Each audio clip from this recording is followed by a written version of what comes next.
Friends, வணக்கம் வணக்கம் வணக்கம். இயல்பான வாழ்க்கை சேனலுக்கு உங்கள் அனைவரையும் அன்போடு அழைக்கிறேன். ஃப்ரெண்ட்ஸ், இன்றைக்கி நான் ரொம்ப சிம்பிளான ஒரு ஹெல்த்தியான ஒரு ரைஸ் உங்களுக்கு செஞ்சு காட்ட போகிறேன். ஃப்ரெண்ட்ஸ், இந்த ரைஸை வந்து கைஃபான்னு சொல்லுவாங்க நம்ம ஊரில். அருமையாக இருக்கும்.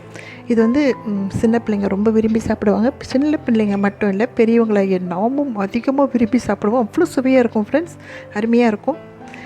இந்த சமையல் உங்களுக்கு தெரிஞ்சும் இருக்கலாம், தெரியாமலும் இருக்கலாம். இப்போ நான் அதை சமைக்க போகிறேன். வாங்க ஃப்ரெண்ட்ஸ்.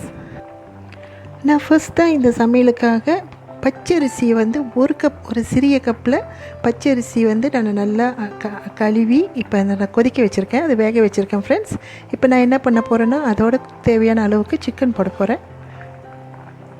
இந்த சமையலில் எண்ணெய் யூஸ் பண்ண தேவையில்லை ஃப்ரெண்ட்ஸ், அருமையாக இருக்கும்.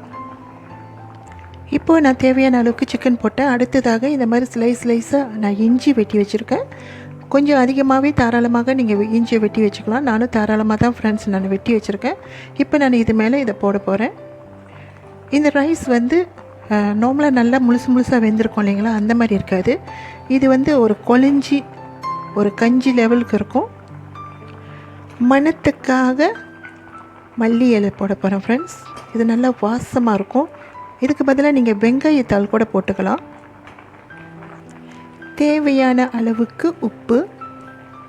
இது சோறு இல்லைங்களா, கொஞ்சம் உப்பு தாராளமாக போட்டால் தான் அது கரெக்டாக இருக்கும். எதுக்கும் நீங்கள் டேஸ்ட் பண்ணி போட்டுக்கோங்க. இது நல்லா மிக்ஸ் பண்ணி விட்டுக்கிட்டேன் ஃப்ரெண்ட்ஸ். அடுத்ததாக வெட்டி வச்ச கேரட் சிறிதளவு, அடுத்ததாக குடை மிளகாய் சிறிதளவு. நான் இதை நல்லா மிக்ஸ் பண்ணி விட்டுக்கிட்டேன் ஃப்ரெண்ட்ஸ். அடுத்ததாக தக்காளி பழம் சேர்த்துக்கலாம். தக்காளி பழம் போடும்பொழுது நல்ல சுவையை கொடுக்கும் ஃப்ரெண்ட்ஸ், அதுக்காக தான். ஒரு சிறு புளிப்பு இருக்கும். இப்போ நான் அடுத்தது என்ன பண்ண போகிறேன்னா, தேவையான அளவுக்கு கொஞ்சமாக சோஸ் தீராம் ஊற்றிக்கிறேன் ஃப்ரெண்ட்ஸ்.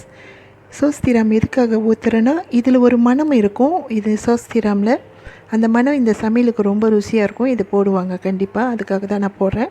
உங்களுக்கு எண்ணெய் தேவைப்பட்டுச்சுன்னா, அது எள்ளு எண்ணெய் இருக்குது இல்லைங்களா, அந்த எள்ளு எண்ணெய் வந்து இதில் சொட்டு விட்டுக்கலாம் மேலுக்கு. நான் இன்றைக்கி அது நான் சொட்டு விடலை, எந்த எண்ணெயும் இல்லாமல் சமைக்க போகிறேன்.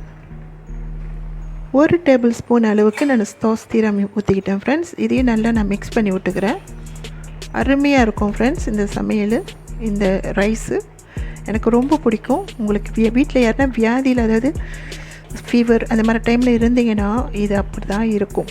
நார்மலாக எல்லாருமே சாப்பிட்லாம், அவ்வளோ சுவையாக இருக்கும்.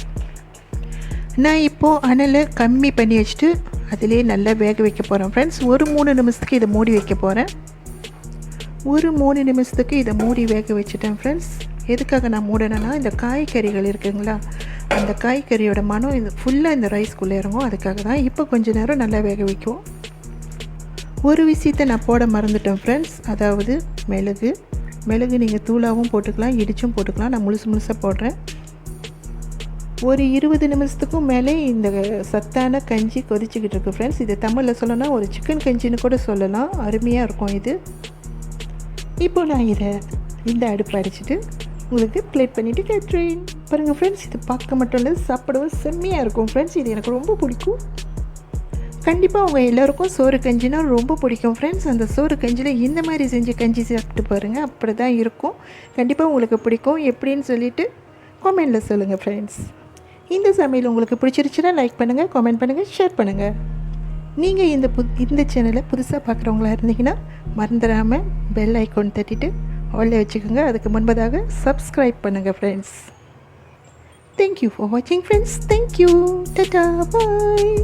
இப்போ என்ன பண்ணணும், இது மேலே கொஞ்சமாக லைட் சோயா சாஸ் இப்படி தெளித்து விட்டுட்டு, அப்புறம் இப்படி ஒரு ஸ்பூன் எடுத்துட்டு கொஞ்சமாக மிக்ஸ் பண்ணிவிட்டு, ரொம்ப சூடாக இருக்குது ஃப்ரெண்ட்ஸ், அதனால் கொஞ்சமாக உங்களுக்கு ட்ரை பண்ணிவிட்டு பார்க்க சொல்கிறேன். எனக்கு இந்த குடை மிளகாயோடு ரொம்ப பிடிக்கும். ஸோ அதை மாதிரி சாப்பிட்டு உங்களுக்கு சொல்கிறேன். இஞ்சி வேறு இருக்குது, இஞ்சி எனக்கு ரொம்ப பிடிக்கும்.